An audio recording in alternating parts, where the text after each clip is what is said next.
മീനച്ചിലാറിന് അഭിമുഖമായി നരസിംഹ ചൈതന്യത്തോടെയുള്ള വൈഷ്ണവ തേജസ് കുടികൊള്ളുന്ന കിടങ്ങൂർ സൗത്ത് ഗോവിന്ദപുരം ശ്രീകൃഷ്ണസ്വാമി ക്ഷേത്രത്തിലെ പ്രതിഷ്ഠാദിന വാർഷിക ഉത്സവം ഭക്തനിർഭരമായി.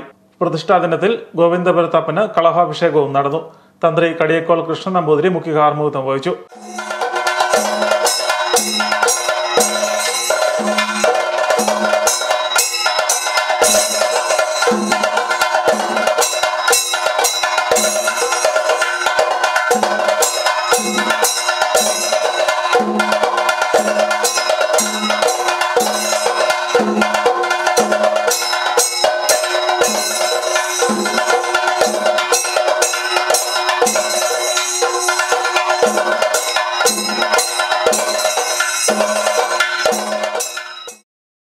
അഷ്ടദ്രവ്യ മഹാഗണപതി ഹോമം, ബ്രഹ്മകലശാഭിഷേകം, പ്രസാദമൂട്ട്, വൈകിട്ട് വിശേഷാൽ ദീപാരാധന എന്നിവയും നടന്നു.